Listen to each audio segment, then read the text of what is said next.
And good morning, and welcome to Brunch, another edition, a taste of Tobago. I am your host, J.W. Moore, also known as J Soul, and I'm going to be kicking it with you this morning. It is a wonderful Monday morning on the island of Tobago, and Brunch is here to put a step of pep in your day. Let us know how your weekend was. Let us know if it was hectic, if you had a time to relax, if you went to the beach.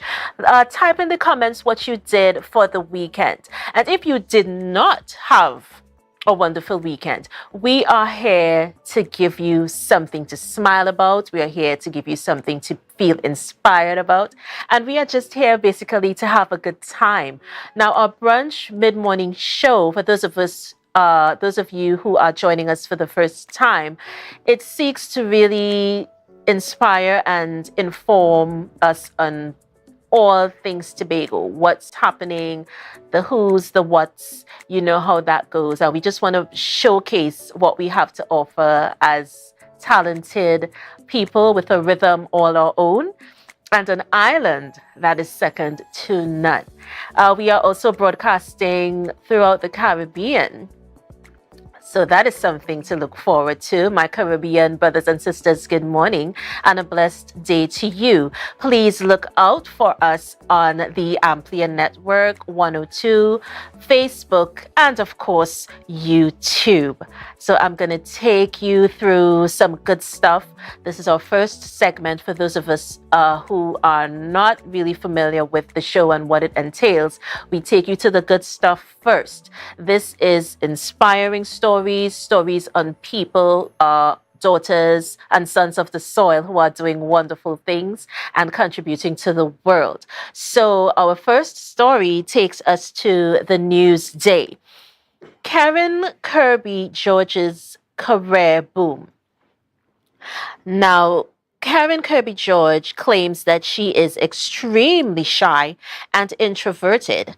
But the way in which the radio broadcaster interacts with her audience on from 6 to 9 a.m. on weekdays, it is somewhat hard to believe that she isn't always the life of the party. Sounds very familiar there. Kirby, as she is fondly called by her co-workers and Boom 94 listeners, is natural as a radio personality. But she told WNM because of traditional way in which she was raised, What she now sees as her whole career and an avenue through which the public gets to hear a different side of her was probably the last thing she expected to fall in love with. And at urban radio station, boom, no less. So that is something that you should really go take a read of. I take you to The Guardian. Jonelle McLeod, Shadow Benny sources making a splash in the US. Flavorful and Moorish. That's how people describe these gourmet sauces made by Trinidadian Jonelle McLeod, a thriving entrepreneur, self-taught chef, and a resident of Virginia, USA. Branded the Shadow Benny and launched during the pandemic, Jonelle has found her secret to success and shares her story with the WE team or the We team. Now, Shadow Benny, you can't go wrong when you season with that. And as Caribbean people, as Tobagonian people, this is a spice. This is a herb. This is something that is very, very intricate in our dishes. So go ahead and take a look at flavorful and Moorish. That is what you could take away from it. So that's what we're going to get when we visit The Guardian. In the Daily Express, boy excels at SCA despite wrist injury. Ramai Trace Hindu School pupil Jude Jones wrote the secondary entrance assessment examination in March with a broken wrist. He topped the school, passing for his first choice, Presentation College San Fernando. Jude was honored in a function held at the office of the Member of Parliament, Dr. Rudal Munilal, last week, Monday. So you guys want to head to the Daily Express, head to The Guardian, head to the Newsday, and have a look at some of these amazing stories that are there to inspire us. And if these persons can do what they do and carry about their lives in the way that they are, we have no excuse but to live better, to love better, evolve, and learn from one another. All right, so it's your girl, J Soul, and we are going to take a break. And when I come back, you guys don't want to miss this. I'm going to tell you a bit about who is going to be on Brunch, a Taste of Tobago. See you after this. Tobago, after freeness is more speed and better TV. Get a free Samsung smartphone and free installation, plus 200 megabits per second, Paramount Plus, and more for only $299 with a select 200 plan from Flow. Visit online at discoverflow.co today.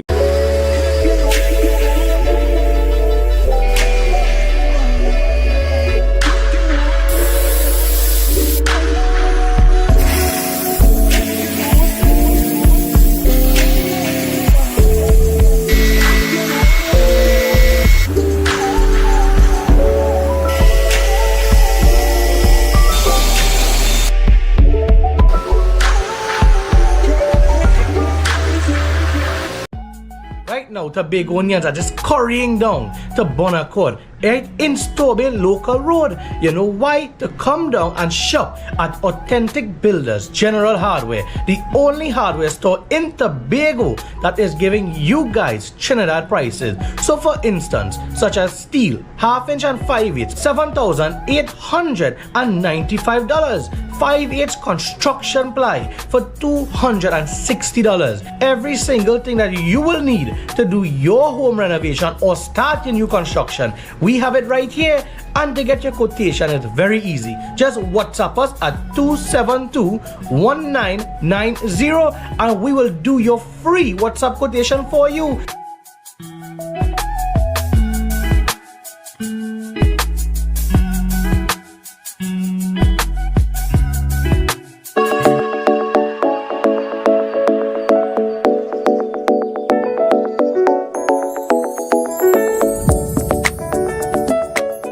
Much for joining us on Brunch, a Taste of Tobago. Now, I am so honored and so esteemed to let you know about some of the wonderful persons that are going to be joining us on the brunch set this morning. Now, my first guest is a musician, educator, cultural ambassador, you name it, and this man has done it. With regards to art and culture, he is considered an icon, not just in Trinidad and Tobago, but in the Caribbean and by extension, the world. John Quincy Arnold joins us today on the brunch set, and he's going to tell us a little bit about his life. We get to know the man, John Arnold. And also we have for our Agro Corner, Mr. Alvin Douglas, who is the owner and operator of Tobago Frontier Dive Club. Now, this club is dedicated to the reef, it's dedicated to the environment, and he's going to talk to us a little bit about securing the reef, about the problems that we're facing environmentally. So you don't want to miss that. That is going to be a really, really informative discussion. We also have Anella Andrews, and Anella is an events coordinator, and she brings to us Expression, the show. Now, this is a fashion show. It's an array of color, of beauty. It is themed. It is something that you definitely do not want to miss. So we're going to welcome Anella for our Eye on Bagel segment. And also, we speak with veteran broadcaster in our book, in Trinidad and Tobago, the Caribbean and beyond. Mr. Julian Rogers joins us, and he's going to tell us about his journey after entering the world of work at the age of 16 and how he evolved as a broadcaster. So you do not want to miss this. Of course, we're going to have our trivia question. I'm hoping that you guys are going to get it. I don't even know the answer, and my producer does not want to let me know what that is. So I'm hoping that somebody gets the answer. So all that and more when we return with Brunch, A Taste of Tobago. We'll be right back.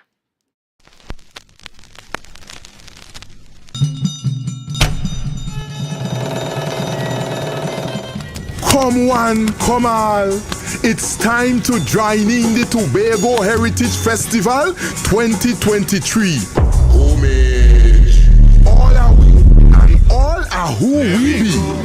To Tobago. Indulge in the awesomeness that is embodied in the spirit of Tobago at the 36th Tobago Heritage Festival. Celebrate a rich, vibrant, hypnotic showcase of our cultural legacy. Yes, from July 21st to August 1st, 2023. Take the island tour. Sample the sumptuous variety of local indigenous delicacies. Enjoy the recreation of old-time village life. Dance to the drum.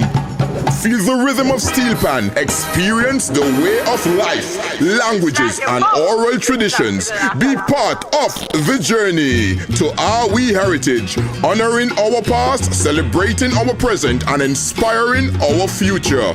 Relive our unique culture. Join in the preservation of the heritage of we island of Tobago.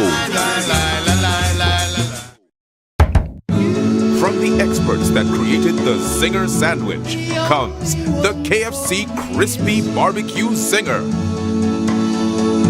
The only one I see is you. Cheddar cheese, crispy onions, the most delicious Kentucky Fried Chicken, and barbecue sauce. Get ready for a whole new level of flavor. Are you flood ready? Review and update insurance coverage. Install floodgates and barriers. Create a family flood plan. An initiative to help people prevent, prepare, recover. TATIL, where people are people.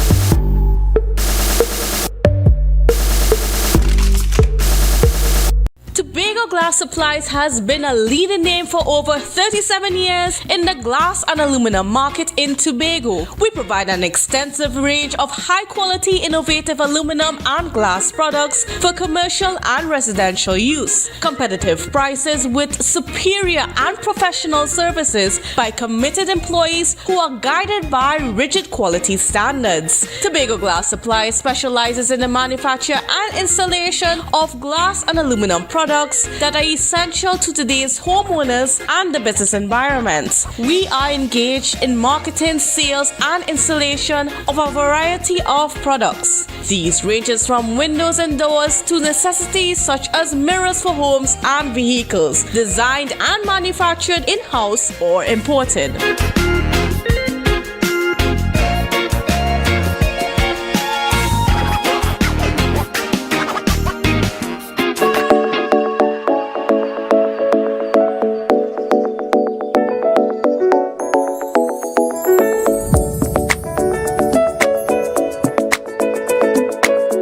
Joining us, we are back and we are eagerly awaiting this interview. I have been waiting to have this gentleman on set for a very long time, and this is the day.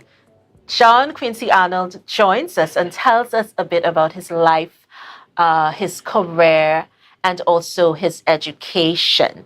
So John would have demonstrated his creativity at a very early age. With a musical ear, he played piano and mastered the arrangements of popular music. And this sets the tone for this wonderful individual we have seated here. The accolades are so much, I cannot speak about it all in one show. So we're going to try our best to touch on as much as we can touch on in the time that we have. So, Mr. JQ. Morning, Jana. How are nice to see you in this room. Thank you so much. And thank you for giving us your time. Yeah, no problem at all. So we just want to get to know as much as we can about the man, John Quincy Arnold. Where did it start for you? Your education? Well, my education, I was fortunate to have been refused not to do A levels in Bishop's High School. It was something that happened that really helped me because I ended up going to Polytechnic, sixth form secondary, in Trinidad, and those 2 years made a world of difference to me because I think, being in Trinidad and seeing so much more and living with a beautiful pastor and his wife, I was able to have the kind of grounding. And we, in Polytechnic, we never used to wear uniforms. So you had a sense of responsibility. And I used to go to classes when we have classes. In those days, of course, the crime wasn't like what it is now. Definitely. So those days, I used to be all over. East Dry River, Laventille, all over. But those were great years. So, and it's funny, during those years, I did zoology, botany, geology. So I moved from natural sciences to social sciences when I got to UA. So that's the basic transition there. When I was finished with that education, I went to UA between 79 and 81. Oh, wow. So you see, guys, I told you, there's so much that we don't know. We know a little bit, but we don't know a lot. My book has. Well, okay, so food for thought. We will touch on that as well, and we'll speak a little more on that. But JQ, tell us about your musical journey. Now, obviously, you had that natural ability, and it's something that is so spiritual because sometimes you either have it or you don't, and to actually have it and you have the chance to pursue and really take it to that level. These are the kinds of stories that we want to hear coming out of our sons and daughters of Tobago. Tell us a bit about your musical journey. Yeah, that's a very interesting one. My mom really thought that, her kids should play music. And so she did sacrifice very early. And it's in my book. $5,000 to buy a piano at that time was like $1 million when I was 7 years old. And she was determined. My aunt, who was Eurus Elliott, and I also had another cousin, Enola Arnold, they both helped me in terms of teaching me. And I recall even then my ear used to be hearing things. So I used to be hearing things on the radio and play. So I had two battles. One, my mom as a Christian didn't want me playing any secular music on the piano. So we used to wait until she was working nights and we will take a penknife and open the piano because she used to lock the piano before she goes. And we will then hear things on the piano, my sister and myself, but I was really the one kind of pursuing it. And so much so that my cousin, Enola Arnold, after practice, she would give me a drop home. But sometimes after I would stop, we're not with the book reading music now, I would just start to play. And she would tell all the other students, do not follow this guy. Oh, my. Yeah. My, so, my, I mean, that was the wrong kind of advice at that time. At the time, God bless her soul. But really and truly, you're correct. That level of creativity sometimes comes into, it's in people. And then as you gain more knowledge, and you realize that it builds. Yes. So creativity is, it talks about the creative flow. Something you can't really express what is this thing called the creative flow. But there's something within us that builds something new, that comes up with something that drives us, yes, to succeed. And one thing that I needed to mention, the Hummingbird Medal, and you were the recipient of that award.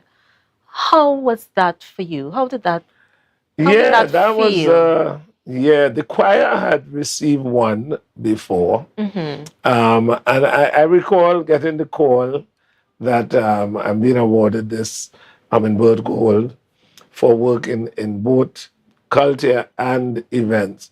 And, you always feel a sense of pride. And as someone with very strong, there's some identities I am very strong about. Yes. One is the Tobago identity. I think that has, the second one is I have a very strong Trinbago identity. Because when I travel, I need to always make the point that I'm from this country, but I belong to this island, which is uniquely different to the other island. Yes, so you need to make that clear. Yeah, you need to make those because that's what we are. And I think the other identity that I really am strong about is the Caribbean identity, that I am from the Caribbean, which has a history of how we got here. We are still struggling even now with decolonization, where we're trying uncolonization, where we're trying to still battle those legacies that make us feel that we are inferior. And what happened is that somebody else needs to tell us and validate to tell us what is great for us. Yes. So those are going to be, and even the music, that's what I'm kind of focusing a lot on, that we have to love what is our own. The choir run, we do our music. Definitely. Because we've got to build our music in the choral space. When we travel, that is what moves people. Yes. Your music, right? So I'm very, very strong with the issue of identity. I am a very strong believer in all of those identities. And we have to be very conscious of that to give us the kind of cultural confidence to believe in us. Yes. And that's me. Definitely. And I know that for a fact because I worked with you with a couple productions. And let me tell you guys, I'm talking about adults. Everybody knows their role and their function and what they have to do. And everybody's lagging and doing all sorts of things. And JQ walks in. And we in shape. lights, camera, action, you do this, you do, and that's what I'm saying. You actually, you have it or you don't. And these are things that come very naturally to you. Events coordination is something that you have been involved with For a for while. such a long time, and really, really, really good at it. The job gets done. I know Yeah. this for a fact. Which brings me to my other question. Now, with school, it's no secret that you would have attended Berkeley School of Music. And my question is always, did you experience any type of culture shock, or how were you Yeah. received when Yeah. you attended? Let me tell you, Berkeley. the first culture shock. That's a beautiful question, Jana. The first one was the first day I left Tobago thinking, hey, you're good. You're playing, you're great. And This is you here. oh my in the white God, t-shirt. that's when I had hair. Yeah, but it's funny. The first week, me and this same guy here, Richard, on the right, is a German pianist, great player. And we went to this show to watch a short, small Japanese piano player play a night. And believe me, Jana, after we saw her play, we did not play the piano for like 3 days in respect to that lady. Yes. We used to see her in the cafeteria and we would just bow to her, Respect. because it was like, no, that's not possible. She was just playing in another stratosphere. And that's when it hit me. Boy, you really come from your 116 Crucible and you feel you're good, you ain't good. You ain't ready and I know yet. that people who are angry with me because I say, you're not a star. You are not a star. Yeah. You haven't reached that, right? You can't full shopper. You don't make 500,000 a year. So you're not a star. You've got to build yourself and work to become a star, And that's, I was in a conference last week where the guys with the Afrobeat, they were talking, our market is 200 million. Wow. Right? You can't compare Afrobeats in Nigeria, 200 million, compared to us here, 55,000. And you feel because people in Tobago tell you, oh, you're great. Yeah. You're a star. You're not a star. I will repeat that all the time. Yeah. You've got to make yourself move to that level to be a star. And also, I think there is a level of humility that you course. have to maintain. Correct?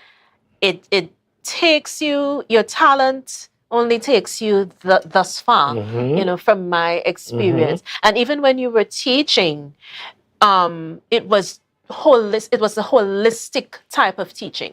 And we're missing that human aspect today. Yeah. This is why we wanted to really get to know you on that level and not just what you did musically in the arts and culture fraternity. Yeah. Yeah? My philosophy of life, I think, is one of those. Godliness with contentment is great gain, the Bible says. For we came here with nothing and we would leave with nothing.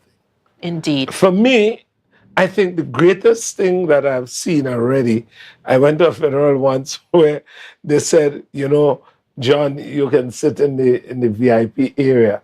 And I turned and I said to the guy, no, take a look at the front. You'll see the casket. That is the symbol of humility. Yes. There's no VIP here. So I am a firm believer that we need to be humble. Yes. We need to see others, right, in their space, and in reaching people, you have to have a sense of empathy. All right? Indeed.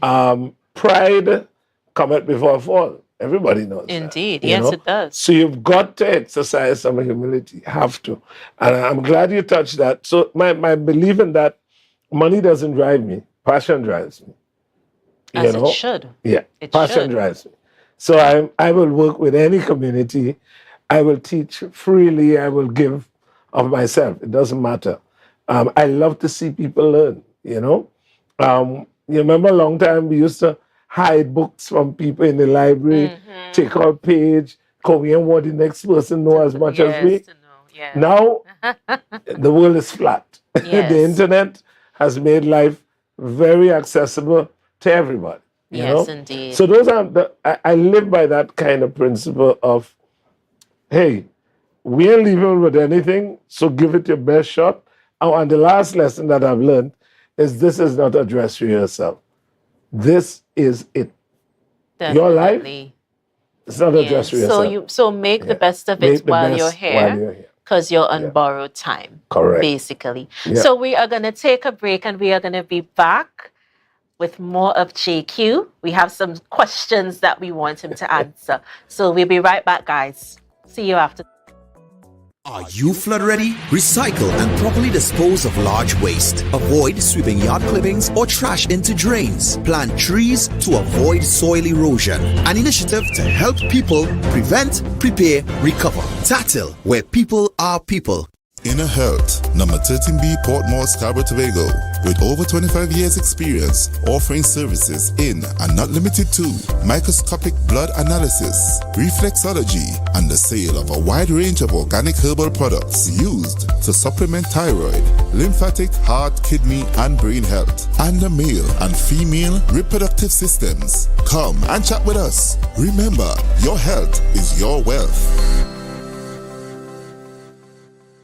The best place to stay in Tobago is at Thorn's Place, with rates starting as low as 200 TT. Call or WhatsApp 745-7306 or 682-8676. We are located uptown Scarborough, 5 minutes away from the port. Remember, at Thorn's Place, our aim is to make your stay safe and affordable.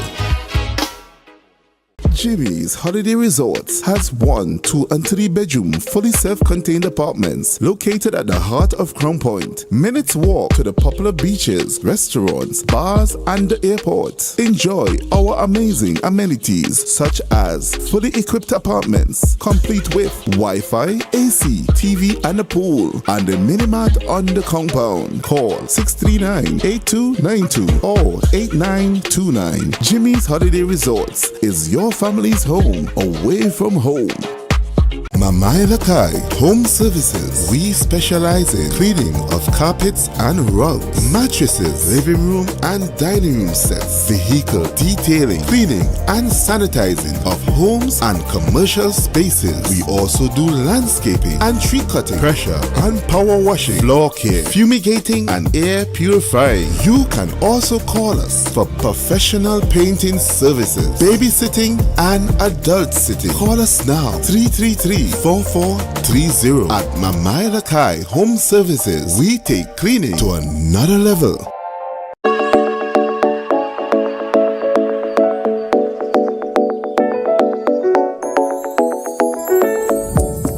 We are back with Brunch, a taste of Tobago. Now, before we went to the break, I told you we had a lot of questions that we needed to ask. However, time is of the essence. So I'm just going to get to the nitty-gritty with Mr. JQ Arnold, who is so graciously giving us his time this morning on the Brunch set. So JQ, back to you. Tell us about how you evolved into director of the Signal Hill Alumni Choir. Let's touch there, and then you tell us some of the places that you guys would have visited. What was it like?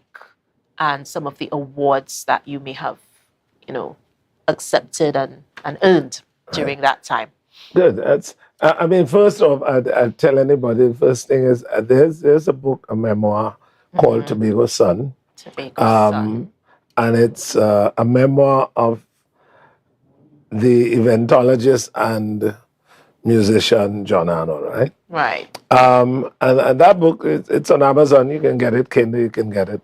But it really traces education, tourism, events, culture, and my own involvement in that. I think it's so far, I think a lot of people have admitted that it is a good treatise. Tobago Son is the name, Tobago right? Son is the name of the book, yeah. I'll look for that. So in that, I outline the thing about Signal Hill.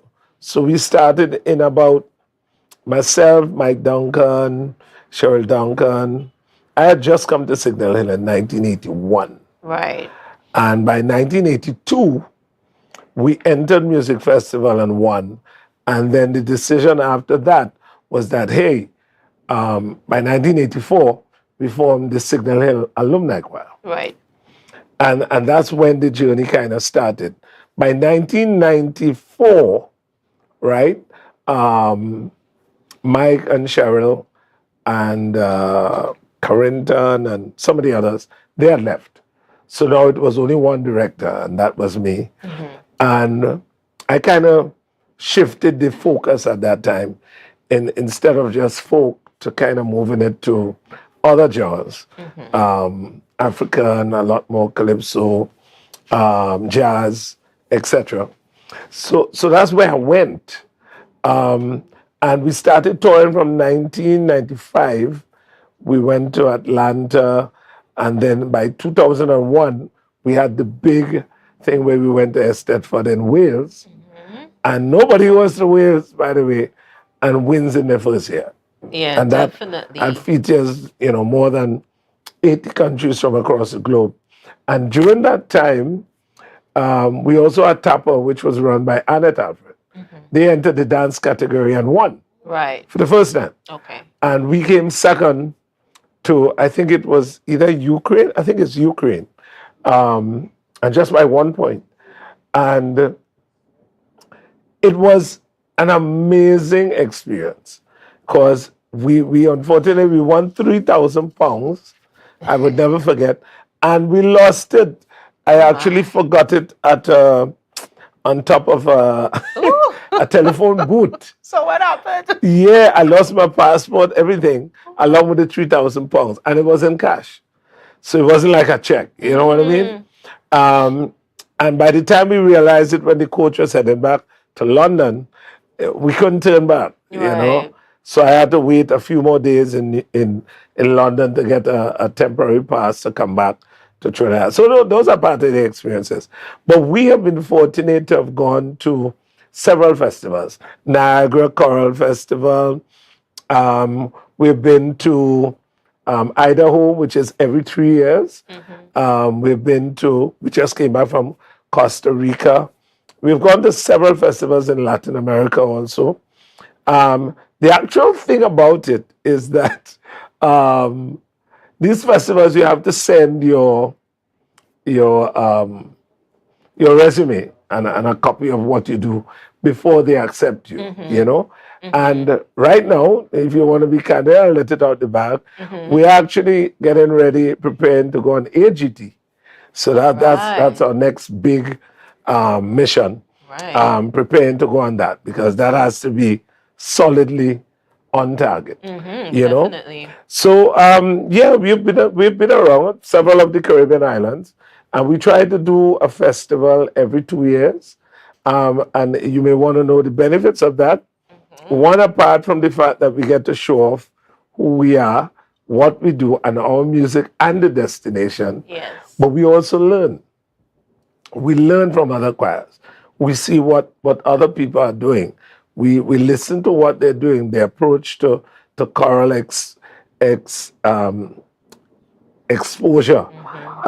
We listen to some of the directors, some of the tips they give. Right. So we learn while we are sharing. And I think the whole thing, it also teaches you a lot about diversity. You know, we've found ourselves with choirs from Korea, Yes. where they are doing a song that you know, and both of you all come together and practice outside, and it's all fun. We have actually done things with South African choirs, where we go out and we mimic each other and so on. You know, so the experience is something that matures you, and it also gives you a higher level of understanding how you live with others. Definitely. Yeah. And we just showed a clip, guys, of one of the performances in Costa Rica. If you're looking at the screen now, these lovely yellow t-shirts Yes. looking so bright and sunny, and it's truly reflective of the Tobagonian rhythm and the Tobagonian culture and what makes us unique. Yep. Tell me a little about this Costa Rica trip that you Yeah, guys Costa did. Rica, it's a festival. It's called the International Choral Festival of Peace. Right? So I love all that the name. music has to be very positive. You have to be able to sing a cappella. all right, not only with a piano. So there are pieces you have to sing, a cappella without that. And we performed for 5 days straight, every night. What was great about it is based on our energy and what the word for it is choreography, which is the choreography you put for choral. And based on that, the excitement of that, we had to close all the shows. Yeah. Well, yeah, that's Yeah. a must. Well, no, I mean, because a lot of the other material was the some of them were classical, some of them were folk, and so on. But very interesting material. But overall, it was decided that we would be the closer, just the energy. Yeah, the energy. All right, let's take a drink for that. Let's take a drink. Yeah, man, for sure. Which brings me to my next question. Now, I'm coming down to the set, and my head is just buzzing. I know that Tobago Heritage Festival is coming. Yeah. Any involvement in that sphere at all? No, I am working personally with Charlottesville. Okay. And Charlottesville is like, they have what I call this intergenerational spirit. Yes, they do. The little kids, They the do. youth. So I love to go and do arrangements for them. I've been working there maybe for the last four months, right? Going up there maybe twice a week. And I really enjoy working with them. That for me, when I'm driving down, sometimes I'm listening back to the stuff we did, putting it on my speaker. And I'm just amazed at what they can do. This village is probably I don't know, I don't know to take the chance and say probably the last village that has what I call the true community strength. Yes, true essence. The true essence of that. And maybe it's because they are tucked away and they all have to relate to each other. Yes. The shop, the fisherman, everybody have to write inside there. That keeps the community really tight. For me, I'm always blown by, this 8-year-old, she's standing in the line and she's learned all the words, all the movements. And, the young people and the older people, it's mommy and her daughter is in the choir. And, it's really been mind-blowing for me. And so that's my involvement. If you meant as the Tobago festivals, no, it's actually been coordinated by the division of the culture department of the division. Okay. And it's interesting. I told you there are a lot of layers. There are many layers to this gentleman sitting right here. Now, a little birdie told me that we should be addressing you as doctor. No. No. Okay. I just wanted to get that straight. No. Tell me. I am still in the I have a little bit of time. I'm a fourth year student in the PhD class. So I am pursuing a PhD in cultural studies. I am not awarded that yet. You're not there yet. I'm still in the field doing research. Okay, guys. So you wanted to know he's not there yet. And even when I get that, you could call me normal. John JQ, normal. Okay. Yeah. Tell me what is next for you. What's next Me, for JQ? boy, I think a lot of things, because we didn't get to touch on my solo career. I actually have a catalog now of 7 albums, personal albums. So my discography does have several albums to my credit, which is good because I do get some copyright and streaming and all that. That's all great. So that works for me. I want to do a lot more of that. I have a very serious solo project that's being done now. Some compositions and some covers. And so that's working on a brand new thing with that. I would also be doing a lot more consulting next year. Okay. And also doing a lot of arranging. And also, again, as I said, sitting down inside my immersive work with the PhD that I'm doing. I have to work with several groups. All right. So you're working that's towards where I am. that. Yeah. Yeah. That pretty much would be the whole of next year. Yeah. Because I came across a couple of videos of you just doing popular songs, your own, interpretation of it. I saw a couple of videos of you doing that, and it was so home. It was a homely type of vibe that came with the music, and it created this kind of ambiance as you played. What inspired you? Was it the pandemic inspiring you to do that? After the pandemic, I started to do these. I was doing it with singers, and then I said, you know what, just start to play some melodies. It was Song Before Work. I think that was what it was called. I can't remember. But I used to get up on mornings and just play a song and say to folks, have a great day with this, Sometimes I tease people and say, well, what intro is this? Please tell me, and people will respond. Some were right, some were wrong. Right. So I did that, and ever so often I do that. Recently I did one on Engine Room. I love that song, and I did a whole Latin kind of interpretation of that. So I do that, but I have some projects that, as soon as I'm a little freer, I will certainly be doing that and moving that. And also teaching. Yeah, I really, I'm already helping a few people, but I want to really do that because I see that as being one of the things to maintain as a legacy that you pass on to others.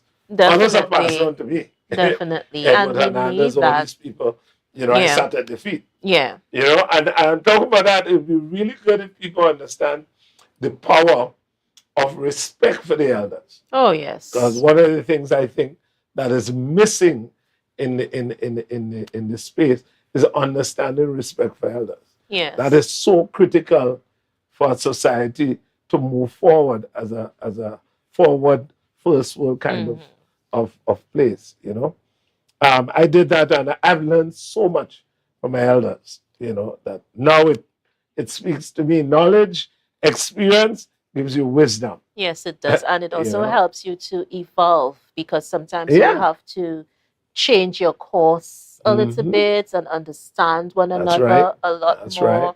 And acceptance also comes from that. Yeah. What about Tobago Heritage Festival? Now, you, to me, are one of the pioneers. That's what I consider you to be. In art, in culture, in music, you name it. Tell me about your involvement in the Tobago Heritage Festival. Well, that has varied. But how did you get? Yeah, well, in 1990.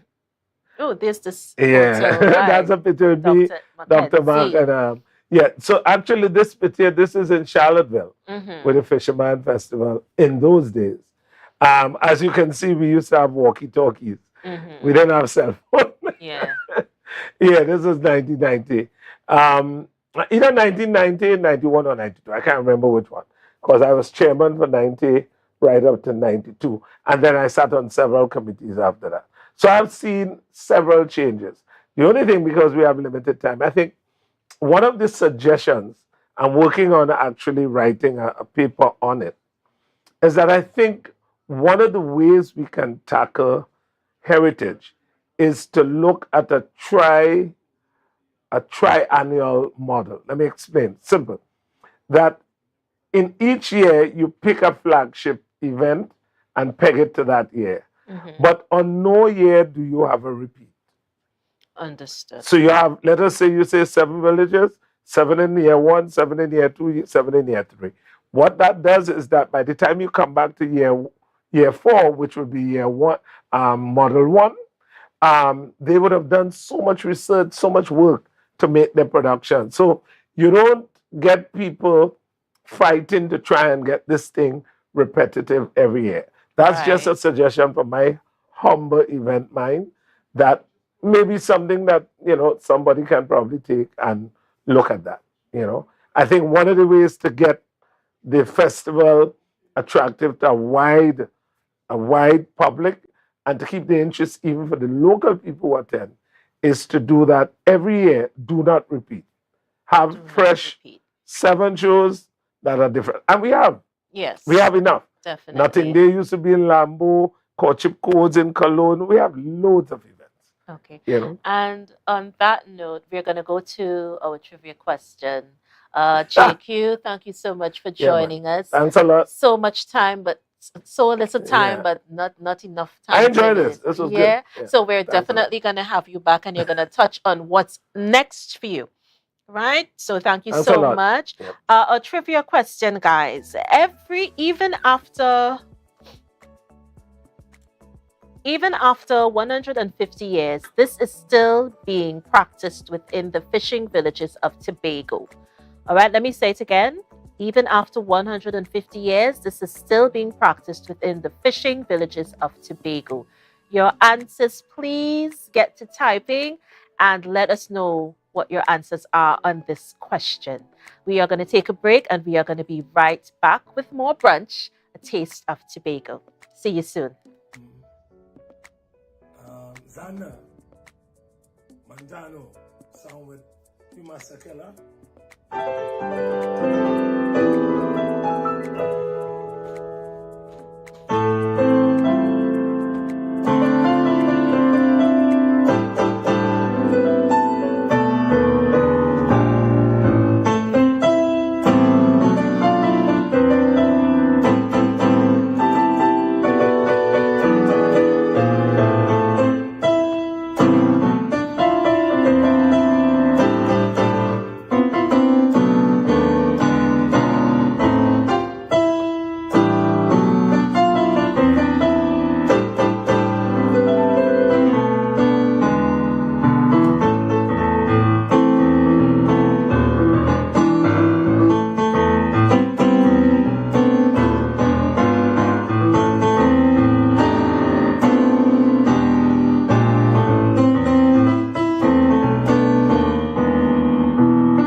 Everybody only worrying. Never ever worry, don't mind how things looking hard. I tell them never ever worry, if your nice car get damaged bad.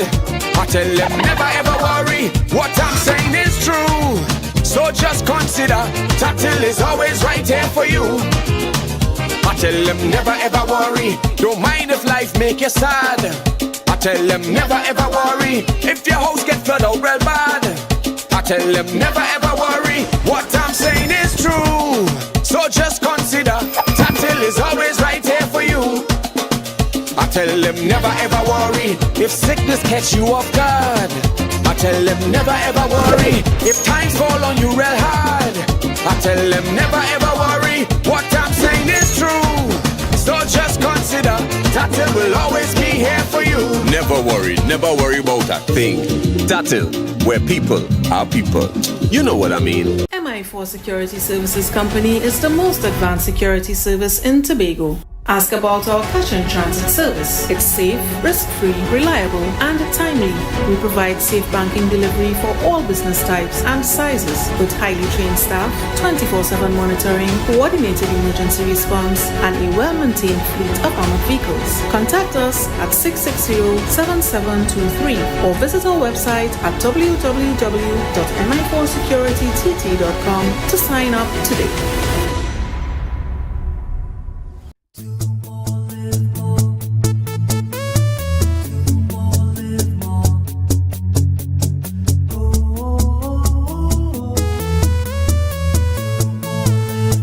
This is how it's gonna go. They better look up below, 'cause this is your show, and everybody's gonna know. Say it to them once again. They better look up below.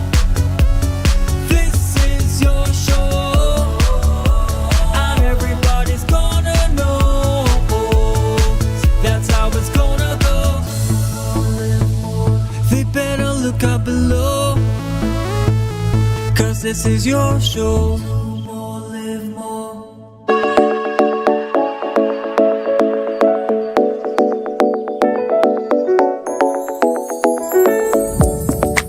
And thank you you for joining us for Brunch, a Taste of Tobago. And remember, I told you about my next guest, who is the owner, operator, environment man. That's what we call him because he's all about the environment. Marine services, environmental management, these are all up his alley as we try to preserve our environment for generations to come. I have with me for our agro corner, Mr. Alvin Douglas. Hello, And morning. he's sitting here smiling at me because when he walked in, he opened his eyes, like, okay, it's you? Yes, it's me, Alvin. How are you doing this morning? Good. Thanks for having me. Thank you for joining us. Tell us a bit about your involvement in environmental management. Well, as you know, I've had a dive center on the island for over 20 years. And the dive center really is based around the marine environment. So it's important for you to know the importance of it, because without that environment, we're not going to have any business.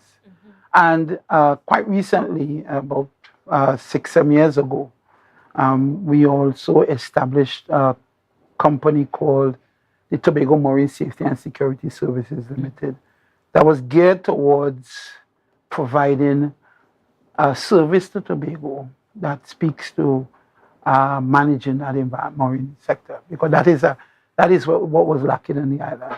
Okay. And in your line of work, you probably see and experience the damage firsthand. Yeah. Yeah. So what has that been like, and how are you putting steps in place to eliminate this kind of problem? Well, you're absolutely right. In my lifetime, I would have seen the change in the environment. And just for a disclaimer, I'm not a marine biologist or environmental scientist, but I'm almost forced to be passionate about that environment, because that is where plain talk, that's where I make my money. Yes. Okay? And without that environment, I wouldn't be able to. So I would have seen the destruction and the degradation of that environment firsthand. The first thing that started to happen, we started losing the predators. Then we started to lose certain species. And I remember I'm very close to a lot of environmental scientists, and what they would have said is that the coral reef or the marine ecosystem can withstand stress. It can withstand some human stress. It can withstand some environmental, like storms and stuff. It can withstand pollution, but the three consistently, it wouldn't withstand. Yes, so all of those things collectively. Collectively, yes, it's not going to. It's going to be difficult. So we now have to figure out what can we do as an island to preserve. And I would say our marine coast is one of our most precious natural resources. Definitely. What can we do to slow it? Because it's happening. But we can definitely slow it down, or we can speed it up. Yes. It depends on what it is that is important to us. Yes, and it's so amazing that you said that, because there was a particular type of buzz some years ago when we had instances where visitors, tourists would have, been degrading the ecosystem a bit. There was quite a bit of damage that was being done to the corals. You would have heard stories, may they be true or not, where persons were mashing corals and stuff like that.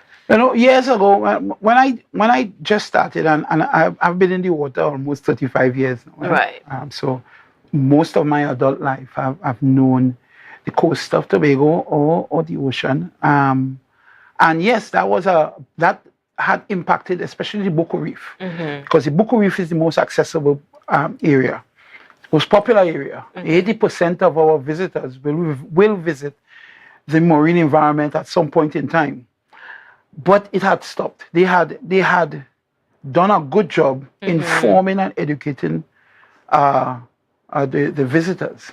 In fact, a lot of them, especially at this time, they almost as even more informed than we are as locals. So that practice has stopped. The glass bottom boats, I would say, would have not offered sandals for you to walk on the beach because they realized that they would have destroyed a large portion of it. Chunk, yes. So I don't think that is the issue right now. I think the issue is for human involvement is what we do on land. What we do on land directly affects our ecosystem. The trees that are cut down, the areas that are cleared for structural development, the runoff, managing the waste. It puts a toll on our ecosystem. Indeed, it does. And the cost of pollution. Let's touch on that. I don't know if, for instance, fellow persons in your line of work that work around, the ocean and work around ecotourism, if I could mention that term. Are we being educated enough? Unfortunately, I don't think so. I think the education is lacking. It's not consistent. It's not geared towards the right people. We should start with the schools to educate the young ones on how to preserve our environment. We need to have Tobago make the connection between our coastal environment and their way of life. And education. And the education. Yes. One of my pet projects was to have a non-profit organization brought to life, geared towards educating our kids and giving them a pathway towards marine study. Because right now there's none.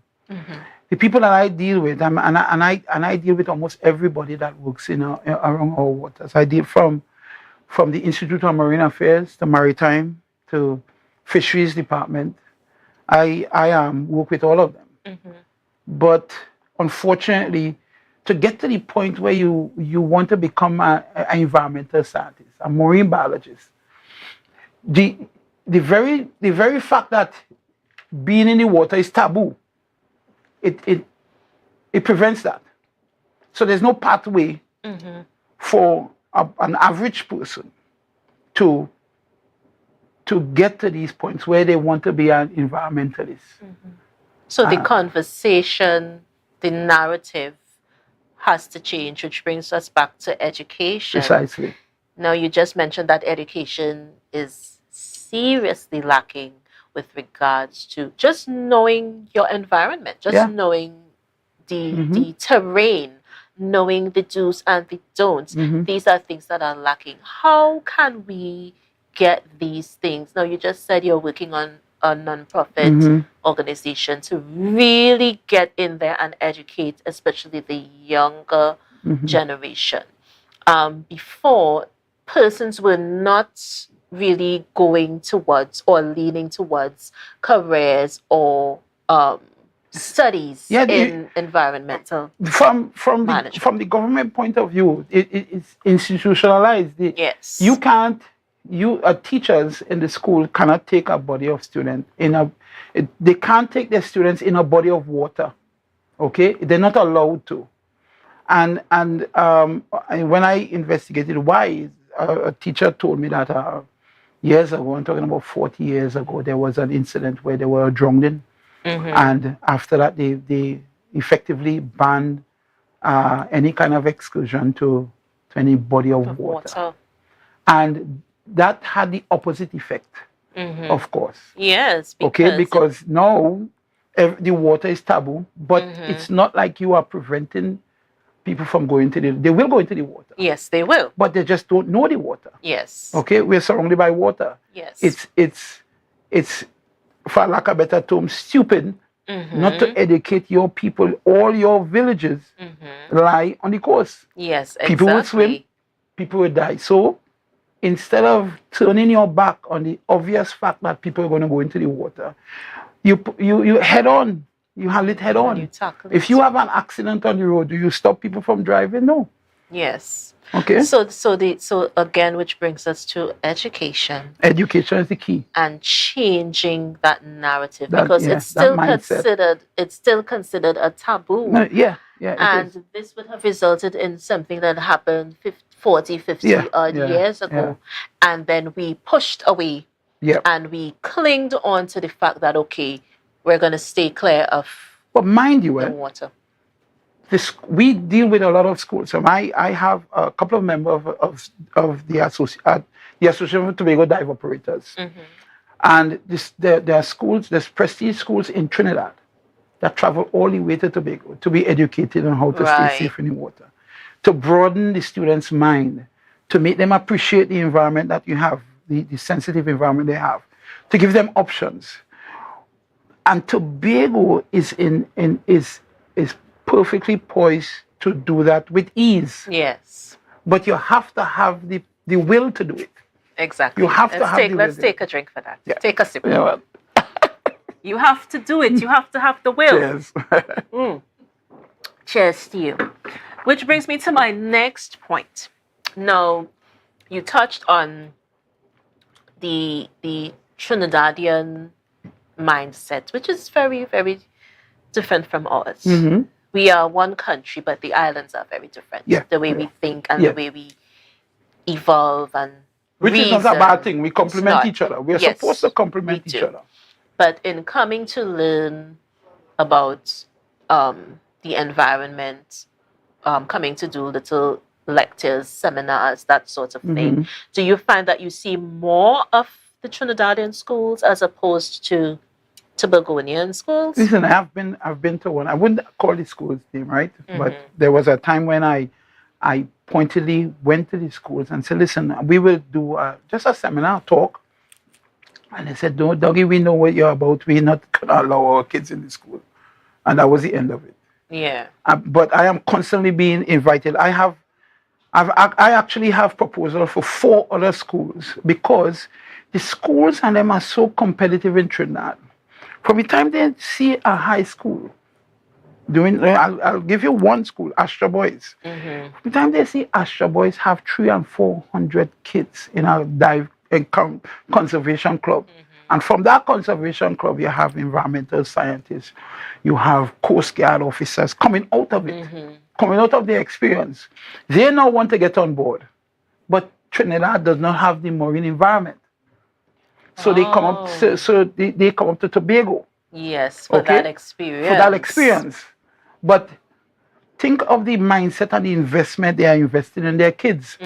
What I would like is for Tobago to do the same with their kids. Yes. Find an avenue where you can expose them, give them an option, because the marine sector is our greatest asset, and we don't go into the marine sector. Every scientist that I deal with comes from Trinidad, come from a certain stature because they have the finance.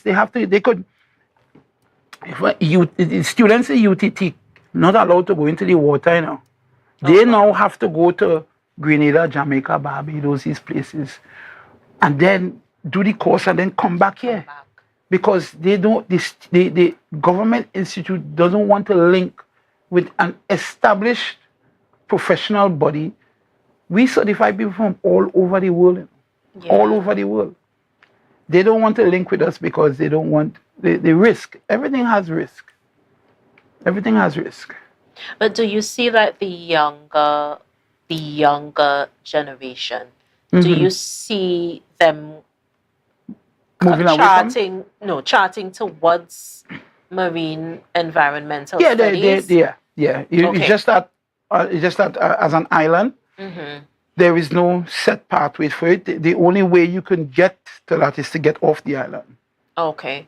Like everything else. Any kind of Yes. specialized, if you want to get into a specialized field, you have to get off the island. Yes. But when we have, this environment is ours.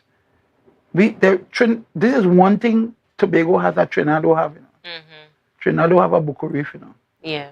Our ecosystem is one of the most unique in the Caribbean. Yes. In the news just the other day, they said that the coral reefs are on in the island, in the Caribbean, are threat because the temperature of the water is at 90 degrees and it's going to be like that for they don't know when. Some years to And come. because of that heat, we run the risk of losing our coral reef environment, which gives us our oxygen, by the way, Yes, just it like the trees. But Tobago's ecosystem is a lot more resilient because we already have that influence of the Orinoco River. Yes. So the water in Tobago is special. We're not the clearest, but what we give up in visibility, we make up for in the variety of things. And the health of our coral is still healthy and strong. But what we're saying is that we see people from all over the world coming and study our waters, coming and appreciate our waters. I am involved with the Institute of Marine Affairs, and they come up every year. They go in the water 11 o'clock at night to see coral spawning. Just last year, we saw coral having sex. You know that there are animals and they have sex at a certain time of the night. That was amazing. Yes. And I look around and these people are passionate about the water. That's why they're in the water midnight. Yeah. I'm looking around and I'm looking for my brothers and sisters from Tobago. Yeah. We produce people from all over the world. Don't restrict them to going in the water. Don't. How many times are we going to hear people drown, go up to it? They drown because they don't know the water. They don't know. They devise a system. And the system that is in place is dwindling. We have the YMCA, the Tobago YMCA here. And it is be full every evening because people are hungry to get into the water and educate their people. We need to keep the doors alive and we need to go a step further. I agree with that. And we need to keep the doors open, I should say. Sorry. We need to keep the doors open. And like I said before, and we would have touched on the fact that the education is not where it needs to be. No, it's not. And we produce. The YMCA has a swim team. When that swim team goes to Trinidad, everybody shakes, And there are swim teams in Trinidad for decades. The YMCA swim team is barely 10 years old. Yeah. And we are producing national swimmers because it's in our heritage to be in the water. But it's just that we have not found a pathway to maximize on it. And this is what the conversation needs to be now. Because you need to move away from those ideals that you would have had in 1962. I say it all the time. Exactly. It's not going to work in 2023. The schools in Trinidad that come up here to do that, they have the same rules, but they found a way to make sure they have clubs that the schools endorse. And while you grow in the schools, you go to Form 2, Form 3, you have different levels. Next week, I'm going to have 60 boys from the Astra boys. They're going to do an advanced program. They're going to do night dives. They're going to do lionfish hunts. Oh, they're going to, and then I will advance them, have them advanced divers, and then the next couple of months they're going to come and they'll have rescue divers onto the team, then dive masters, dive professionals. Last month, I invested in two of my dive masters. And we took them up to instructor development. And this is a shout out to Dion Walcott and Earth Lizama. One of the only instructor development courses on the island. And these Tobagonians instructors. They are Tobagonian instructors now. They were the best of the lot. They were the best of the lot. But it's expensive and it's almost out of the reach to the average person. So this is where we have to find ways to get people on board so that we don't lose this natural instinct that we have. Definitely. And I think also ecotourism is slowly building. It's not quite where it needs to be. But when it builds, who is going to gain from it? After a person like myself, who was born and bred on the island, after I decide to hang up my fins, I should say. Yeah. There's no continuity because the education isn't there. Yeah. I am at this position by sheer passion and I would say accident, you know. I ended up in the Trinidad and Tobago Coast Guard. I decided to take the boots off and put fins on and come back to Tobago. Come back, yeah. But there's no continuity. So I was excited to have these guys as instructors because now you have two brand new, quite qualified, quite capable instructors on the island. Okay, so what's next for Alvin Douglas? What's next for you? Well, what's next for me is I just finished a proposal and I gave it to key members of the Tobago House of Assembly. And one of the things that is needed in our space is a quick response unit in a very unlikely event of an incident, because inevitably there's going to have one. And we are going to be called out if there is nothing in place. And by no means this replaces the Trinidad and Tobago Coast Guard. Yes. But as an island, and as the authority on the island is Tobago House of Assembly, we need to be able to respond in the unlikely event of an incident.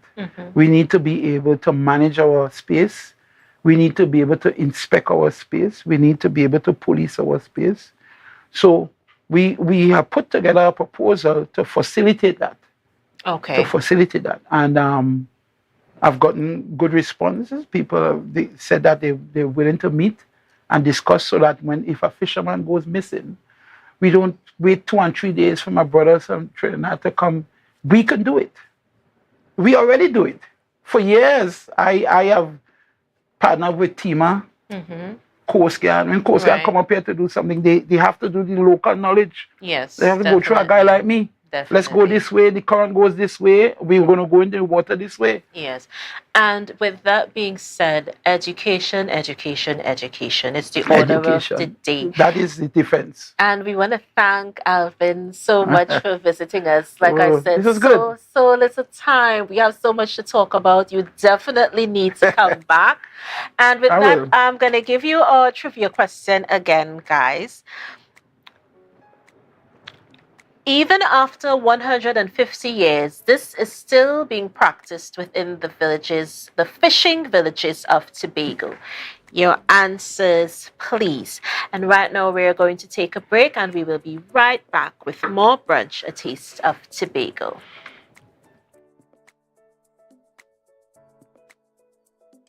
You can now get whatever you need whenever you need it anywhere in Tobago with Tobago. Your meals, medication, groceries, and shopping all delivered directly to you. No more hassle, no more stress. Get the Tobago app today on Google Play or Apple App Store. That's TAPPOGO and let us deliver to you. Check our website at www.tapogo.app or call the experts at 494-TOGO and 484-4746. Tobago.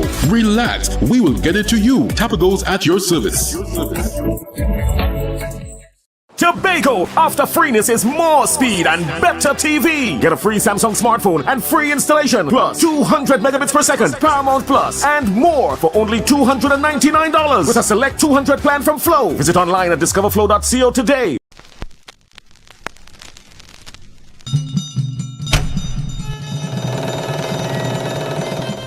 Come one, come all. It's time to join in the Tobago Heritage Festival 2023. Homage. All are we and all are who we be.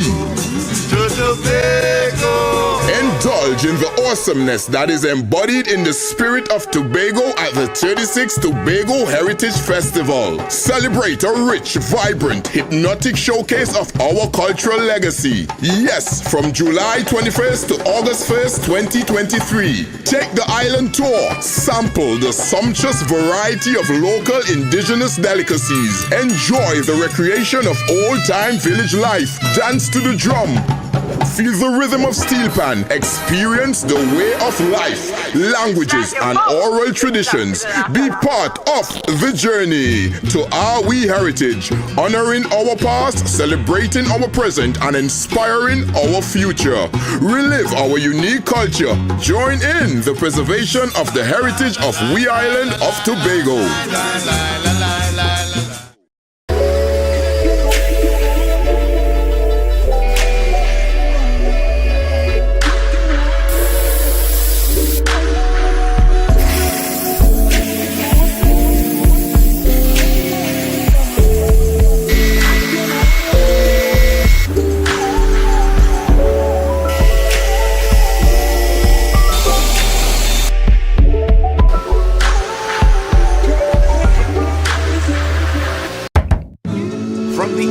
That created the Zinger sandwich comes the KFC Crispy Barbecue Zinger.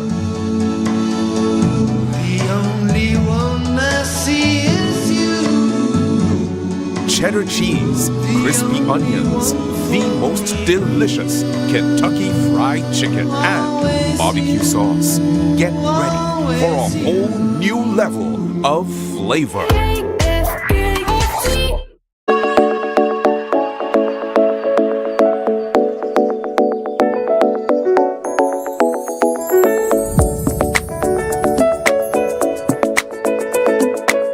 We are back with Brunch, a taste of Tobago. Remember, we are streaming live on YouTube, on Facebook, and the Amplia Network 102. This is our Eye on Tobago feature, and today we are speaking with Kizzy Marie Alexander. I have to make sure I got it right. Kizzy Marie Alexander, and she is the curator of the Expression Fashion Show. Now that's my thing, fashion. So we're going to be speaking with Kizzy on this upcoming event. Hi, good morning. Hi, how are you? I am fine, thank you. How are you doing, Kizzy? I am lovely. I am well. Thank you for asking. It's an honor to be here, so thank you for the invite. And thank you for giving us your time. I know you guys must be really busy with this event. So tell me, what is the Expression Fashion Show? What could we expect from this wonderful event? Definitely. So Expressions by Z Marie is a fashion and creative expression show. So I am actually launching my own clothing line. I am recognized by the alias Z Marie, and I am launching my own clothing line. But I said, why just launch your own clothing line when you can partner with so many other incredible designers locally down here? So we're partnering with designers like Yanni Designs, we're partnering with Kingdom Clothing, and we're partnering with Yumi Collection, and we're putting on this fashion show. But I am so involved in the arts. I do music, I dance, I do the full work. So I said, I want to bring in a couple of arts in the show as well. So I'm called the creative expression. We have spoken word, we have dancers, we have guest performers, we have musicians, we have a bunch of different artistic expressions that's going to be showcased at Expressions. So that's what Expressions is all about. And, you know, it's wonderful that you are incorporating many different aspects because of your involvement in art and culture, which kind of governs a lot of how we navigate through art, we navigate through expressing ourselves. And as creatives, you know, I had the discussion recently where we reach each other or we express ourselves through our art. And so your art is an expression of you. So expression is definitely the right title for such an event. What are some of what can we expect in terms of performances? Who are some of the persons that are going to be featured on your event? So some of the persons, and I'm not sure if you're familiar with Xavier Strings, that is a duo violinist group. So we're going to have Xavier Strings that's going to be there. We have Michael Henry, which is a spoken word artist locally here in Trinidad. He's usually a part of the National Poetry Slam that happens with First Citizens Bank. So he's going to be there. We have Sterling Roberts. He's a gospel recording artist, as well as Brandon Best, who's going to be there. We have Yanni Music, also who's going to be there. And these are internationally recognized gospel music artists. So those are some of the features that are going to be there. Yeah, it sounds amazing. And a pleasant good morning to Janine and Janelle Xavier, and also Mama Come on. Joan, one of the hardest working managers in the business. So, good morning Come to on. you. And also, tell us a bit about how this actually came to fruition, Kizzy. I know you would have had the idea and you had a love for arts, a passion for designing and creating. But how did this event come to fruition for you? Believe it or not, it was not my initial idea. I was actually going to launch my own clothing line on my own. And I was speaking to a friend 5 o'clock in the morning for some reason. And she said, so you're just going to just launch a clothing line? You're not going to do anything? And the idea just came immediately. And I said, you think I should do a fashion show? And she just encouraged me in that direction. And I said, like, when you know that it's the right time to do something, things just work out. I just believe that. So the idea came that morning. By the end of the day, when I was just thinking through the day as to, this person could do this and this person could do that, I literally saw almost 5 persons that I had in my thoughts that same day, and I never really see them during the day or during the week, but I saw them that day, and I said that's just a divine intervention to know I have to do this and I have to pursue this. So I just ended up talking to them and say, I'm thinking about doing a fashion show, and they said, yeah, I will do this for you and I will do that for you, and the show just came to pass. I just believe that God kind of ordained it that way, and I'm just running with it. And the eye of a designer, you cannot compare that to any other. Special hearty good morning to my favorite designer, Miss Alicia Sharp of Sharp Cuts. I had to just splice that in there. Alicia, good morning and blessings to you. But back to you, Kizzy. The eye of the designer. You all see things as designers and creatives that we can't. And I'm going to be really, really honest about that. How did you get into designing? Was it something that you always wanted to do, or so she's shaking her head, yes. Tell us about how you got into designing such beautiful work. So how I got into designing as a child, I would wear these strange clothing. So everybody would be like, she just dressed so weird. And I would just take out these unique things, but I would feel so comfortable in what I was wearing. But as I got older, I gained a confidence in knowing that later the compliment moved from she's so weird to she just put together weird things, but when it come together, it's look good. And it was the best compliment that I received because I just love to see people express themselves creatively.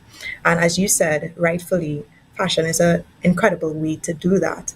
So I just love to express myself everywhere I go. I'm always overdressed for the occasion, and I love it because I just love to dress up and just showcase how I'm feeling that day and how just how I want to show up in the world. And this is where the show really gives that opportunity for persons. I said the models really is not going to be the highlights of the show. It's really going to be everybody who's coming, dressing up in their own unique clothing. And I said, dress to impress. Don't feel as though you're just coming to look at models. It's like dress to impress and showcase yourself because you are the show, So I just love it. Because I'm thinking about behind the scenes and how crazy it gets, how bustling, it's like a buzz. That is what designers and creatives, we live for that kind of environment. But Kizzy, what inspires you? What is a source, if any, of inspiration for you? I have to definitely say that God is firstly my source.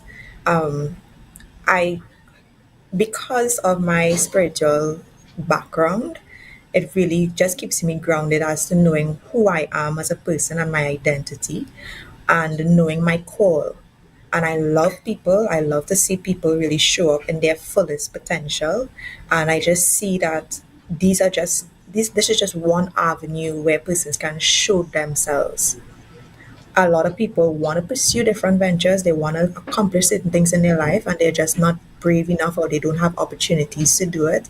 And I believe that expressions is just that push to say, hey, it doesn't matter how you show up in your own unique way, whatever it is that you want to pursue, you can. So I it really ties back to my purpose in life and who I am as an individual, and I just want to see people win. I just want to see people succeed and get ahead. So many of us are struggling and we want to accomplish big dreams, but we just don't know how. So I want to put creatives in the same room. Bring your crazy ideas with somebody else's crazy ideas, and you just don't know what can happen. Something amazing can possibly happen. So that's what I want. Definitely, and well said. I could not have said it better myself. But in terms of reaching you, please provide us with your the date of your event, the venue, your social tags, because we want to be able to reach you. And I know persons are definitely interested in experiencing this event. So just for our viewers, your social tags and where we can reach you and your venue, etc. So the event is happening this Saturday at Green Meadows in Santa Cruz. It's July 22nd. Green Meadows in Santa Cruz, Trinidad and Tobago, of course. And my social tags are I am Z Marie. I am ZMARI on all platforms, all social media platforms on Facebook, Instagram, TikTok, Trends, Twitter, you name it, as well as Zimmery Fit, which is the clothing brand that you're going to be seeing all the clothing designs coming from, and also all the show highlights coming through as well. So those are my socials. You can get connected. I'm easy to connect, so let's connect. Are there any collaborations with Tobagonian creatives that we should make mention of? I wanted to work directly with Tobago, but I'm working with one of their ambassadors for the show, Tobago Cosmetics, particularly. So I have their makeup artist, which is Makeup by Colleen. She's going to be a part. She's their brand ambassador. We have my event. The planner is actually a Tobagonian, which is Donna Craig. So she's actually going to be a part of the show as well. So that's my Tobago links. But I am definitely looking to come to Tobago to do a show next year. We're already planning it. So you guys will see expressions very, very, very soon. Okay, and make sure to visit us on the brunch set. Make sure and come and be a part of our in studio experience. I actually wanted to meet you personally, and then my producer was like, "Oh, it's online." I was like, "Oh, okay." But now you're telling me that you're going to be back you're going to be back, and you're going to be doing really good things in Tobago. So I look forward to meeting you. And I look forward to you having a wonderful event. Please stay blessed and stay strong and stay focused in whatever you endeavor to do. Any parting words, any words of encouragement to our viewers or listeners looking on and listening on? Sure. Thank you so much for the encouragement. I truly receive it. And I just want to encourage persons, whatever it is that you want to accomplish in life, you definitely can. I know that it's scary sometimes to step out on faith, but once you decide to do something crazy and amazing, even though you might think that industries are saturated, people have not seen you yet and they need to see you. So we want to see your expression, we want to see you show up in your fullest potential. Go ahead and have your big ideas, have your big crazy dreams and bring them to fruition. We need to see it. We need to see it. Definitely. And I agree so much with you, Kizzy. Go ahead and dream big. It's okay. It's okay to go after what you want. It's okay to fuel your activities and fuel your mind for success. It's okay. Go ahead and do that.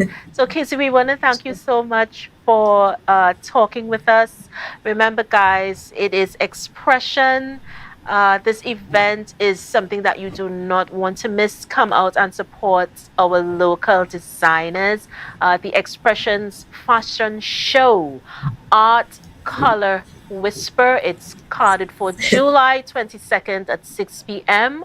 Green Meadows, Santa Cruz, Trinidad. $350.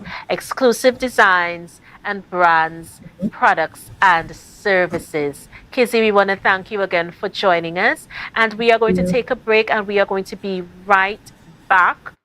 Please, please come back. We want to see you. We want to hear from you. We'll be right back with more Brunch.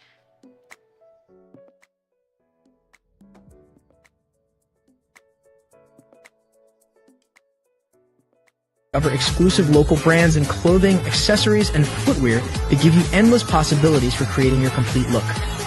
Witness live performances, incredible artists, musicians, dancers, and performers. Join us for an unforgettable evening at Green Meadows, Santa Cruz, 6 p.m. For tickets, contact Anella at 730-7377.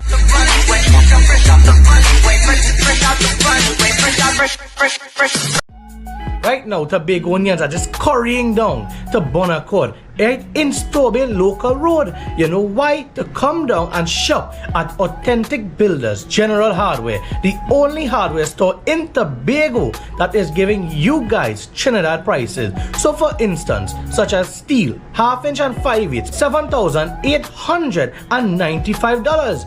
5/8 construction ply for $260. Every single thing that you will need to do your home renovation or start your new construction, we have it right here. And to get your quotation, it's very easy. Just WhatsApp us at 272-1990 and we will do your free WhatsApp quotation for you.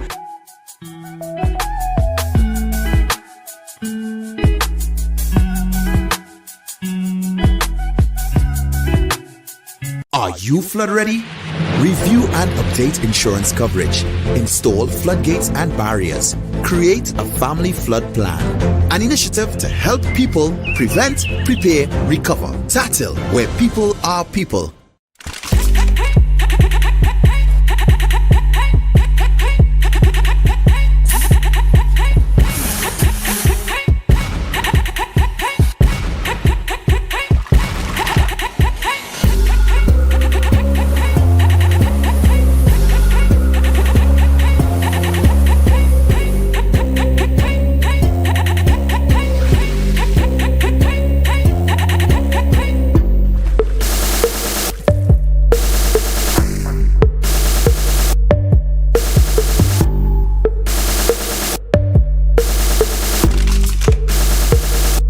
Health, number 13B, Portmore, Scarborough, Tobago, with over 25 years experience, offering services in and not limited to microscopic blood analysis, reflexology, and the sale of a wide range of organic herbal products used to supplement thyroid, lymphatic, heart, kidney, and brain health, and the male and female reproductive systems. Come and chat with us. Remember, your health is your wealth.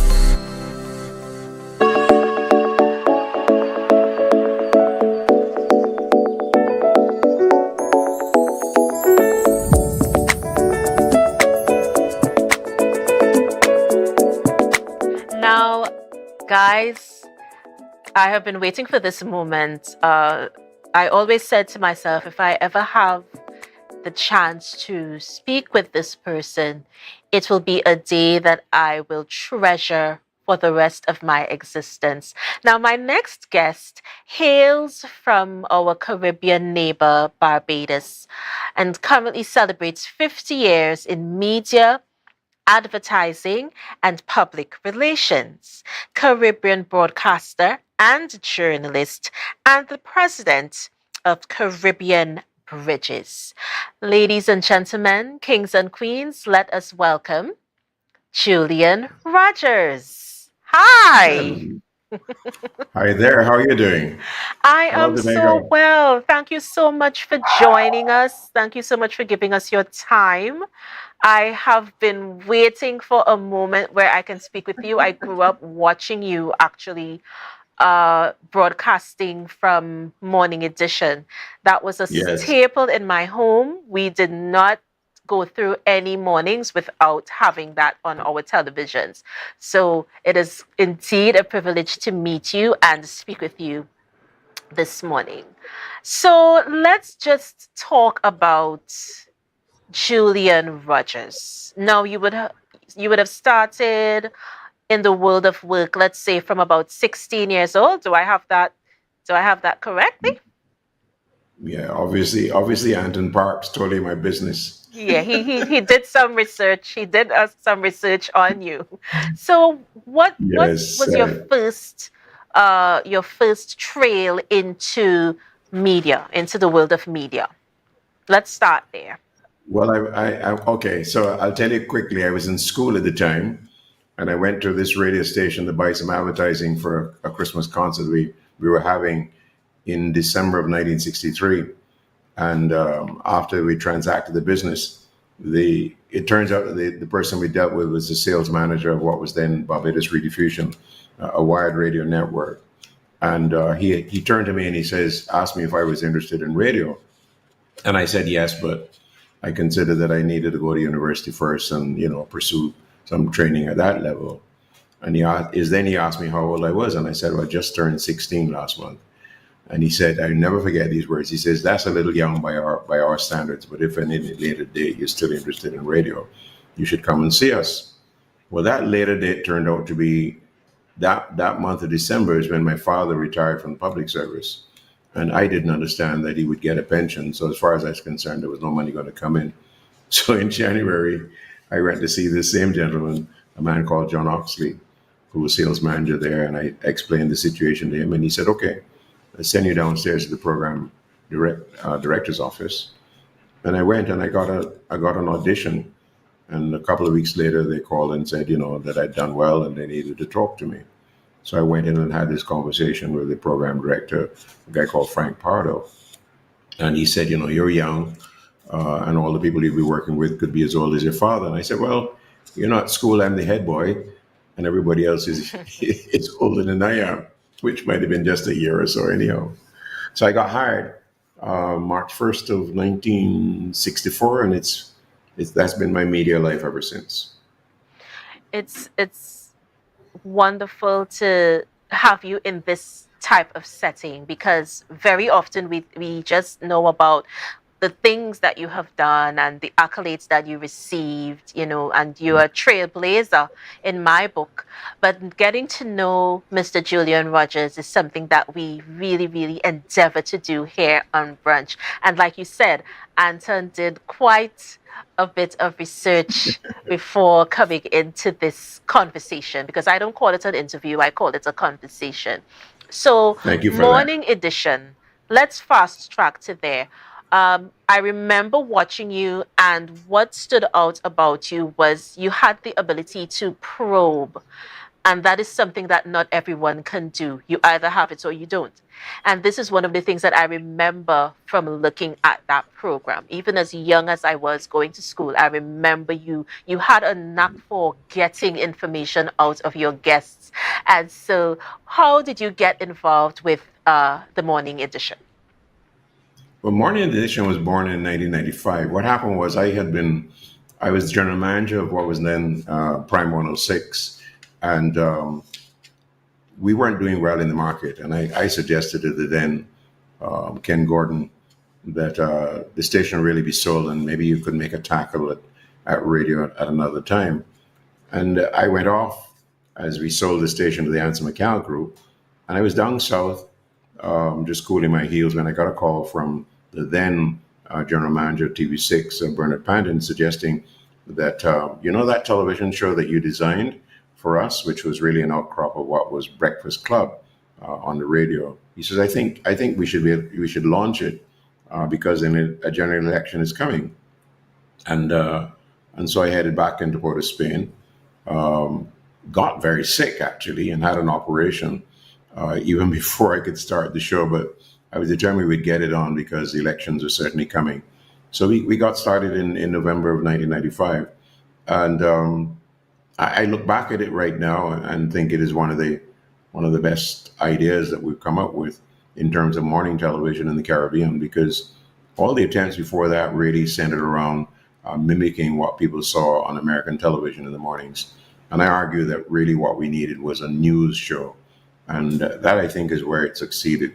I know that our competitors at the time at TTT thought that we would flounder after the elections, but that didn't happen because we had opened up a platform that was vital for the republic, and we were able to draw not just on the politics of the day, but I remember contacting Patrick Watson, who was then the head of the social sciences department at the UW at St. Augustine, and saying to him, "Look, can you convince your colleagues to be available to give the public of Trinidad and Tobago the benefit of your experience and knowledge in all these areas?" And he said, "Yeah, certainly."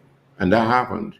And another major contributor was the late Dana Cedarhal, who would call me up and said, "Look, I like your programs, but the problem is you have a shortage of women. You don't have enough women." And I said, "Well, if you give me a list of women, I will certainly have them on the show." So we had that kind of foundation, and it just moved on to embrace the people who were in the non-governmental organizations, the NGOs. They had something to say. We got the arts people in, and so it reputation over time. Sports as well, as a critical platform. And I know the biggest compliment I got was from Noor Hassan Ali, who was the president at the time of the Republic. And I'd gone there with the TV6 team to capture the installation of Basdio Pandey and the first Attorney General then, Kamala Prasad Bissessa. And after the ceremony was over, there was this call from the balcony of President's house, and I didn't pick it up. It was one of the engineers, Keith Niles, who turned to me. He says, "You heard that?" And I said, "What was that?" He says, "You've been summoned to the presence of the president." I said, "What?" And the officer, well, the chief of staff at the time, or Ada Khan, I'm sure about the name right now, but he repeated the call. "Julian Rogers, you've been summoned to the presence of the president." And I was taking off my earpiece and really unpacking myself. So I had to hurriedly get back into place and go up the steps and be ushered into the president's presence. And the thing he said, which I'll always remember, was that his morning routine was to come downstairs, have his coffee, and turn on the television and watch Morning Edition. And he complimented me by saying that we had managed to introduce him to a whole set of people in Trinidad and Tobago that he was not aware of. And in fact, it turned out to be the source of his selection of a number of independent people who served as appointed by him as independents. Chief among them, somebody like Danishar Mahabir, who went on, of course, to be chairman of the Electric Utilities Commission and so on. So I look back at that and I think, hey, and people like you remembering those days. I hear these stories every now and again of young people who said they were watching Morning Edition. I tell you one quick one. I was driving out of the airport one day, and I just rolled down my window and I went, "How much is it?" And the attendant in the booth rolled down her window or opened her window, and she said, "Julian Rogers?" And I said, "Yes." And she says, "Well, my parents made me get up every morning and watch Morning Edition. There's no way I can take any money from you. I need to go home and tell them that I met Julian Rogers." So I wished I would have been one of the persons who would have met you in person. That would have been something that I would have, like I said, carried with me until I leave the earth, because I definitely grew up with you. And it's not just growing up with you and seeing you on television. There was a certain stature about the way you presented or the way you interviewed. You definitely had a style all your own, and it's something that I never forgot. When you went back to Barbados, um your show that you would have started, the name Wake Up Caribbean. I wanted to just touch on that just a bit. How did that come into effect? How did that come about This, for Mr. yeah, Julian Rogers? right. The real history of that really started in Trinidad. Again, we go back to Morning Edition. I don't know if you know, but I was subject to a failure to renew my work permit after 5 years in Trinidad, and it created quite a stir then. People were, demonstrating in the streets and marching me down Independence Square and chanting "Panday goes, Julian stays" kind of thing. But I was determined that on the last day that the work permit was valid, that I would leave Trinidad and Tobago unless it was renewed. And so, having consulted with a number of people, including the chief immigration officer, who said to me he didn't quite understand why they would not renew my work permit, because the reality was that I was graduate of the University of the West Indies.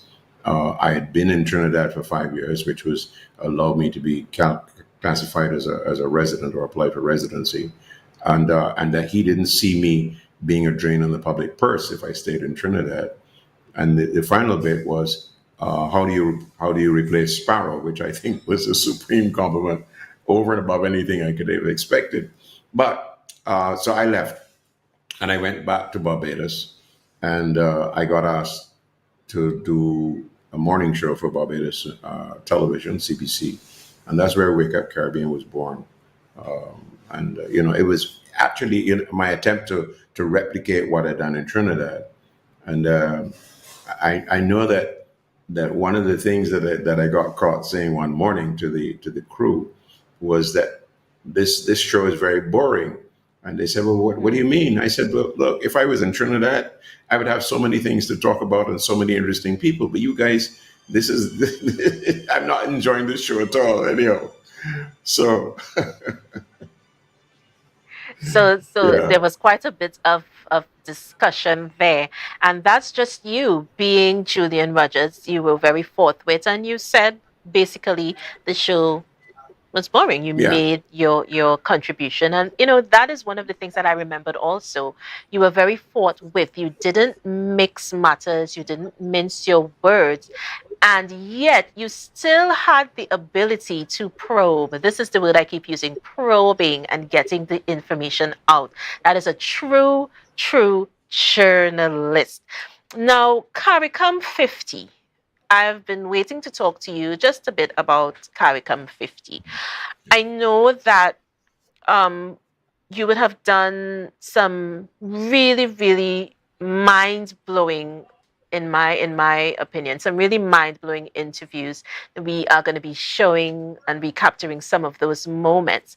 But in terms of CARICOM 50, now for those of you who are wondering what that is, it's the 45th regular meeting of the Conference of Heads of Governments for the Caribbean Community.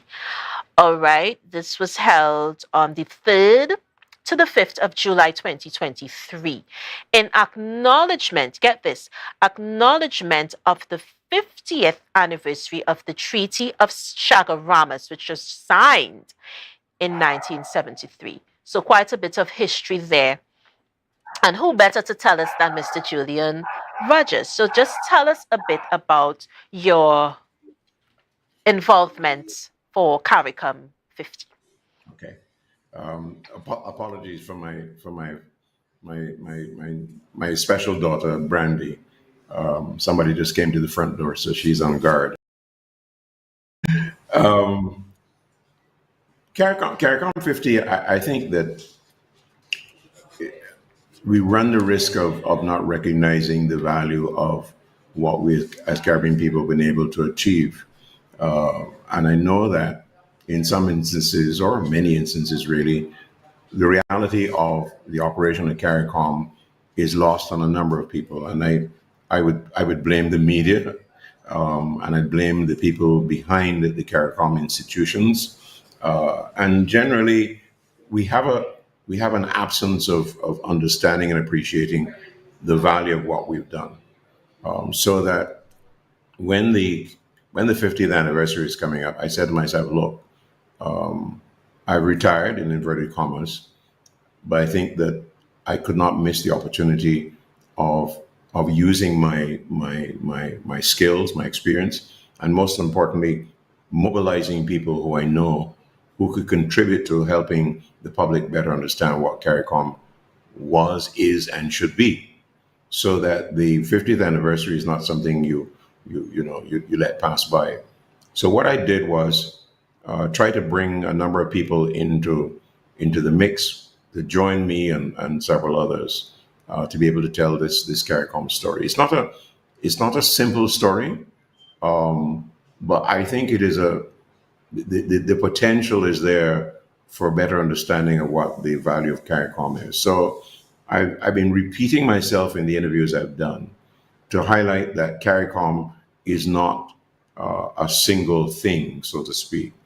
And I think that the Director General of the Organization of Eastern Caribbean States, Dr. Didicus Jules, puts it better than I can when he said that CARICOM is a house with many rooms, and that all those rooms are furnished with the requisite furniture, etc., and resources, and they're intended to serve the needs of whoever is occupying those rooms. And therefore, I had to point out that there are a number of institutions of the Caribbean community that people know about, but they don't say that there's CARICOM. And this is where I think the branding problem comes in. So you have in Trinidad and Tobago the Caribbean Court of Justice. Maybe I should start with one that's easier for people to pick up. CARFA, which is the Caribbean Public Health Agency, is really an outcrop of what is CAREC, which is the Epidemiology Center, which gave me many troubles ago as a television anchor trying to say epidemiology in the news. Yeah. But the fact is that the Caribbean Public Health Agency is a CARICOM institution.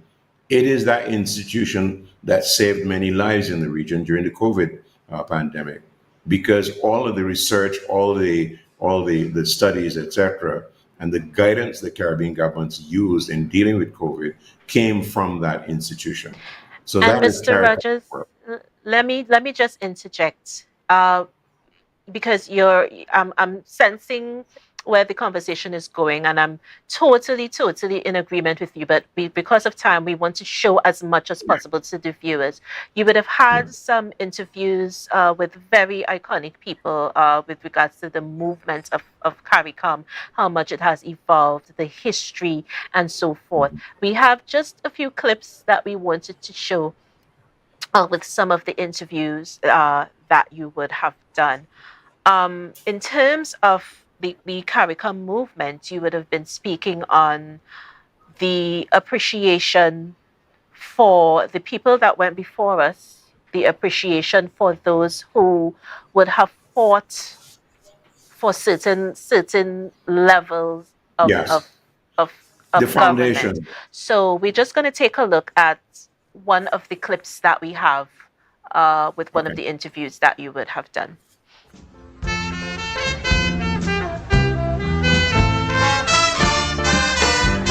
Prime Minister, welcome, and thank you for agreeing to sit down with us and talk about CARICOM affairs. Well, thank you very much for selecting us for part of your very informative program. Prime Minister, the first question I have for you is this. Where were you in 73? In 73, I was just graduating out of Mona, Jamaica, with my first degree. I spent 1970 to 1973 at Mona, some of the best days of my life. So we could say that is where you became a Caribbean man then? Kind of. Before that, I was always very happy to be Caribbean. I listened to Dr. Williams since I was preteen, and he spoke about this Caribbean nation. So when I left high school, or while I was about to leave high school, I was in the cricket team, football team, and we started raising funds at school. So as soon as exams were over, we took a Caribbean cruise. Those days you had the federal ship. All right. So that was one of the iconic interviews that we would have been speaking about. Okay, Mr. Julian, in 40 seconds, we're getting ready to wrap. Like I said, so much to speak about, so little time. Any Yes. messages? Give a message to our viewers before you leave us, please. I would just say quickly that we should all take the opportunity to learn more about how CARICOM works and how it benefits us all. And you can do so by going to their website, CARICOM Today. There's all the latest news there. Also, there's also reference to all of the institutions that are operating under CARICOM. There's 17 of them in all, both institutions and associate institutions. I think we need to learn exactly who they are, what they do for us, and I think we'll be in a better position to appreciate the work that's being done by Caribbean public servants, not just politicians, which is very, very important. I think the support for their work is very important, and also provides an opportunity for a lot of young people to recognize that there's a place for them in the Caribbean community, CARICOM. And thank you so much, Mr. Rogers. Thank you for being with us, and God bless you and your family. For our trivia question, guys, let's go back. Even after 150 years, this is still being practiced within the fishing villages of Tobago. And guess what? Somebody got it right. Anne Marie Williams, Joe Field got the answer. She answered seine pulling. Did you guys know that? Seine pulling is the answer.